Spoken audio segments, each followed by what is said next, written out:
Bom dia, gente. Está começando aqui mais um MTCast. A gente está aqui hoje com dois convidados muito especiais para falar sobre marcadores tumorais. Estamos aqui com o Dr. Daniel Camargo, que é especialista em hematologia, mestre de ciências da saúde e doutor em biologia molecular. Bom dia, meu nome é Daniel Camargo. Inclusive foi até uma coincidência aqui, né? Eu e o Dr. Rodrigo, a gente se formou junto pela faculdade da UFRJ. Foi incrível. Foi foda. O Dr. Rodrigo também ele é mestre em hematologia, especialista em análises clínicas e doutor em hematologia. E aí, galera, beleza? A gente vai começar com uma pergunta mais básica que a gente pode, né, doutor? Então a gente quer saber o que são os marcadores tumorais. Bom, os marcadores tumorais circulantes são proteínas, né? Ou outras substâncias que são naturais de células normais do nosso corpo. As células normais do nosso corpo elas podem produzir. E as células cancerígenas, as células neoplásicas, elas também podem produzir, né? Só que em quantidades maiores do que as células normais do nosso corpo. É importante ressaltar que as células normais do nosso corpo, elas também podem produzir e aumentar sua produção devido a diversos fatores, como o hábito de fumar, que aumenta muito a produção, muito bastante. Inclusive, quando eu estava vindo para cá, eu encontrei pessoas fumando, né? Dei um aconselho para parar de fumar e tal. E também doenças não neoplásicas, como endometriose e pancreatite, podem aumentar essa produção. Então, o que eu quero ressaltar é o seguinte, que a presença de marcadores tumorais não são fidedignos a um tipo específico de tumor, certo?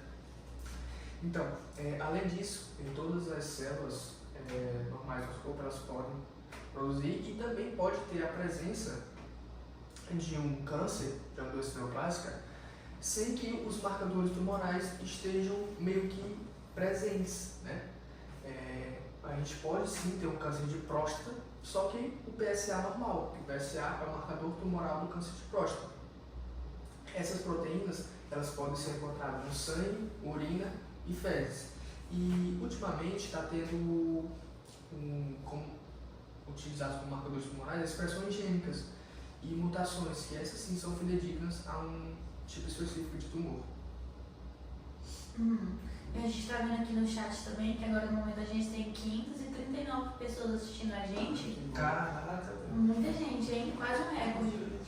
E a galera aqui está perguntando quais são os tipos mais comuns de marcadores tumorais. Vou começar falando sobre os marcadores tumorais circulantes, né? Que são os que podem ser encontrados no sangue, urina e fezes, como no caso do CEA, que é o de colo, o CA125, que é o de ovário, né? Tem o PSA, que inclusive estamos no Novembro Azul, é importante ressaltar isso, estamos no Novembro Azul, tem que ter essa conscientização pelos homens, né? Que a gente pode se desenvolver câncer de próstata a partir dos 40 anos, e é muito comum, então a gente precisa fazer um exame de toque ou fazer outro exame para tentar identificar, né? E tem que ter cuidado, que às vezes a pessoa vai lá no laboratório, faz o PSA, vê o PSA normal, mas a gente pode sim desenvolver um câncer, uma doença neoplásica, mesmo com um marcador tumoral normal, como eu havia falado antes. Tem o PSA, que é o de próstata, né? E é esse. E tem outros também, mas agora a gente vai falar um pouquinho sobre os de biópsia, né? Que são os não circulantes, como o rearranjo de ALK, né? Que são para determinar tumores em pulmão. São esses os mais comuns. Entendi. Então, no caso do de pulmão, a gente tem que realizar a biópsia para poder detectá-lo. São os não circulantes. Sim. Ok. Agora a gente vai falar um pouco com o Dr. Rodrigo, né? Perguntar mais aqui algumas coisas. Pergunta direto para o Dr. Rodrigo. Como é que é feito esse exame? Então, o exame é importante falar, né? Assim como o Daniel disse que, por exemplo, se a pessoa ela acha que, por exemplo, eu vou analisar meus marcadores tumorais, ela faz o exame e tem um resultado alto, ela vai pensar que ela simplesmente tem câncer, e é importante ter essa noção, porque não tem correlação, tá ligado? Por exemplo, a pessoa ela não quer dizer que ela tem uma alta taxa de marcadores tumorais se ela tem câncer. Então, o exame de marcadores tumorais ele vai ser importante para como uma primeira medida, por exemplo, a pessoa está sendo feito o acompanhamento, então ela vai ter que fazer o exame para ter aquela noção se está alto, se realmente vai ter que continuar para ser feita a biópsia e ter o diagnóstico certo do câncer, entendeu? É isso. Então, no caso, esse exame ele não pode ser feito de uma forma única.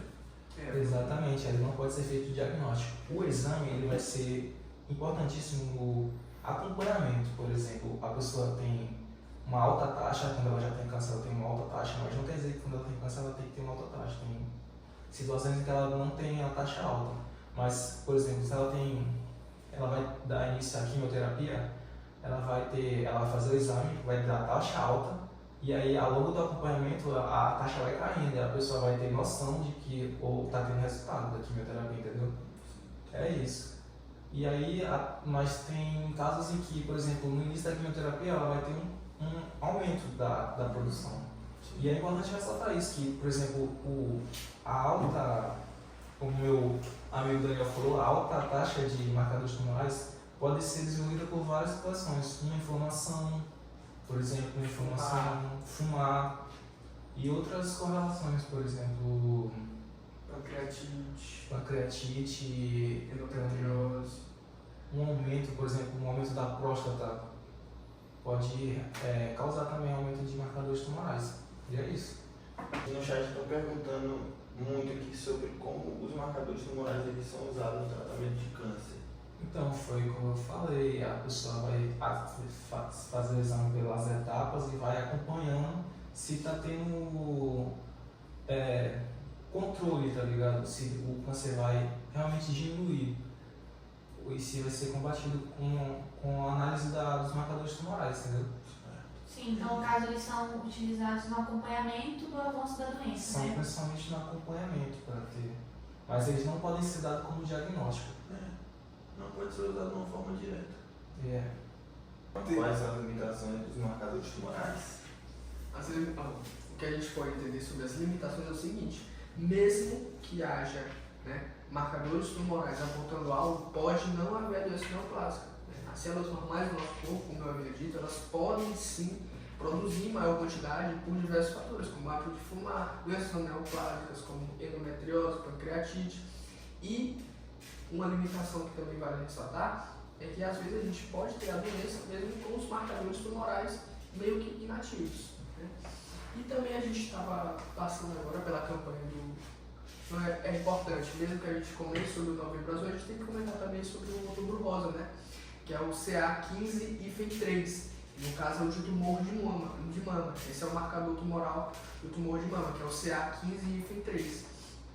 Então é importante para essas mulheres sempre realizar os exames. Tem uns exames também de palpação, que dá para realizar, fazer um diagnóstico. Não dá para fazer um diagnóstico certeiro, mas dá para você ter noção. Eu queria também falar para o meu amigo Daniel que é importante ressaltar para a galera aí que o homem também é capaz de desenvolver câncer de mama. Exatamente. A gente também pode fazer a mesma aplicação que a mulher faz para identificar. Entendeu? E vocês que são doutores, quando é que os médicos solicitam o exame de marcadores tumorais?